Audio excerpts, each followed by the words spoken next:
তো গাইজ আজকে আমাদের ড্রাগন ফলের গাছটাতে তিনটে ফল ধরেছিল। এইটা আশা করেছে কালকের মধ্যে ফুটে যাবে। আর এই দুটো কত সুন্দরভাবে একটা ফুল হয়েছে।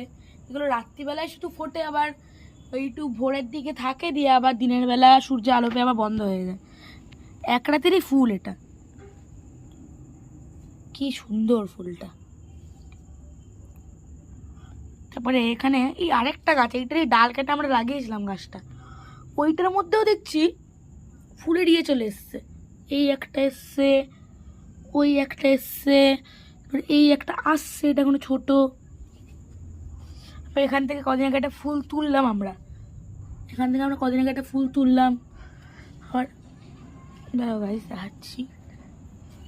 এইবার একটা ফল, এটা এবার পাকতে শুরু করবে। আর এই ফুলগুলো কতটা সুন্দর, বিশাল সুন্দর ফুলগুলো দেখতে। ওকে এই ফুলটাও দেখাচ্ছি, কত সুন্দর ফুলটা, পুরো সাদার মধ্যে। আর এর পালকগুলো অনেকটা ওই পাখির পালকের মতন, মানে শেপটা ওরকম পাখির পালকের মতন। আর এটা আর একসঙ্গে তিনটে হয়েছিল। এইটা মনে হয় কালকে হবে, কালকে এটা মনে হয় ফুলটা ফুটবে। এটাও হয়ে গেছে। আর যে এইটা আমাদের মেন গাছটা, এইটার থেকে আমরা এই